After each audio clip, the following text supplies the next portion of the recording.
Hello and welcome to another week of new indie game releases. I've gathered up another 10 amazing games for you guys to check out this week of all different genres.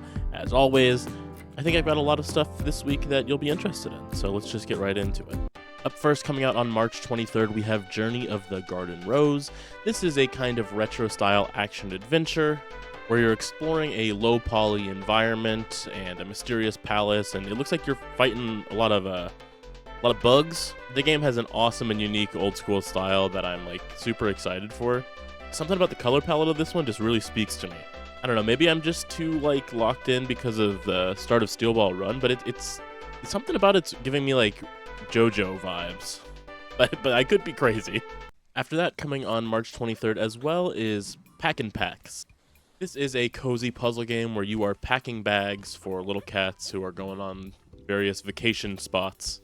It's like an inventory management puzzle game where you're rotating things and trying to get them in there and filling up these backpacks while the cats are just kind of sitting there and talking to you. It looks overall just very, very cute, as well as a fun puzzle game.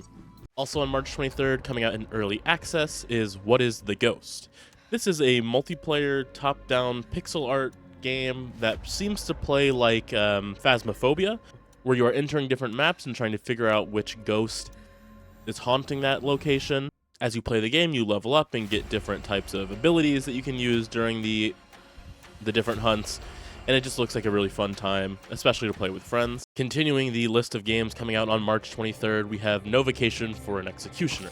This is a retro PS2 style horror action RPG with a extremely unique style. In the store page for this game, the dev is very clear that this is meant to emulate the PS2 style of games pretty faithfully, down to the controls. So it does have a clunkier control style to emulate that style of game. So if you're not really interested in those kind of games, then you probably will want to stay away from this game. But if you are into that, this is meant to be a very faithful adaptation of that style of game with a very unique art style. Your first ending will take 5 to 10 hours, but then there are different endings that you can go back and try to get. I think this game looks awesome. I like the mix of the melee and ranged combat. And I do like when games try to emulate the feel down to the controls of older styles of game. Our final game coming out on March 23rd is Frog Holm. This is a narrative-driven cozy game where you are playing a young frog who is taking over his family's pub, mixing drinks for the locals, but also getting involved in a mystery. It looks like there is some inventory management puzzles, some gathering stuff, and then you are mixing drinks for people as well.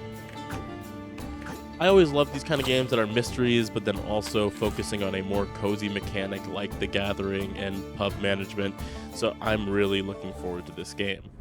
On March 24th, Bag of Dreams comes out. This is a cozy indie roguelike deck builder. We are building a bag of cards in this one, using your cards to try to build a board of dream and navigate the nightmares. The game has a few different characters in it that all have different distinct play styles. I think the art looks amazing, and the actual style of deck builder looks unique. It's not your classic Slay the Spire type deck builder game. There is some more unique mechanics going on here.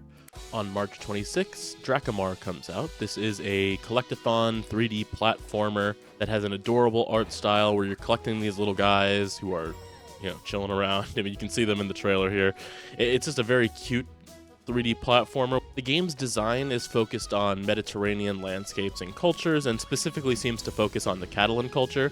I'm always a fan of when indie games are focused on a culture that is special to the devs, and they use their game as a way to kind of teach people about this culture while also just making an enjoyable game, and Dracamar seems like that type of experience, so I'm really excited to get my hands on this one. Also on March 26th, Beast Breaker comes out. This is a game that I think is kind of hard to explain from looking at it. It's like a ricochet RPG is what they call it, kind of like a brick breaker style game where the bosses and the monsters that you're hunting are made out of little bricks, and you send your little rat guy in, and he swings around and breaks the little pieces, and you're trying to get to the cores and break different pieces of the beast. It looks very satisfying, and instantly, when I saw this game, it is exactly the type of game that I'm drawn to. Unique gameplay, cute characters. It really just seems amazing, and I cannot wait for this game to come out.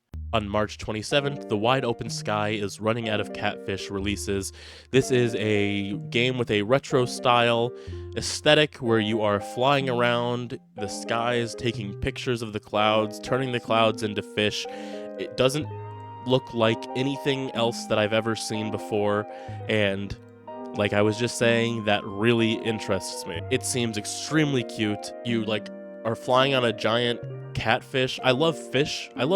So any game with fish, I'm pretty much into. But you add on the just absolutely adorable aesthetic this game has, and I don't think there's any way that I can skip this game. It just looks amazing. Our last game coming out on March 27th is Chlorolink. This is an exploration puzzle game where you play as a plant trying to expand your root system, and using different plants that expand your root system in different ways. You're trying to grow your roots out and exploring different, pieces of the land. I like the idea of a kind of cozy puzzle game with low stakes, so you kind of just can play it, relax. There is still puzzle mechanics going on, but you're not being punished too harshly.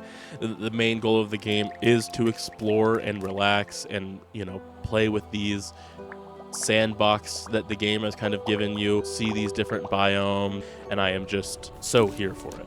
As always, I think we have a pretty decent spread of games coming out this week that I am extremely excited for. I hope it's clear through my content, if you guys are people who watch more than just these videos, or even if you are people who just watch these videos, that I am only picking games that I do have a baseline belief in.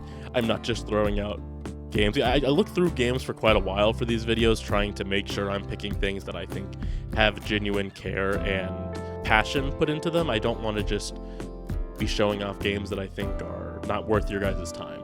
I think if you guys take the time to watch my video, I want to make sure I've taken the time to pick out games that I think are worth your time. Today's video is also a little weird because yesterday I just did one of these videos where I covered games that have come out over the week last week.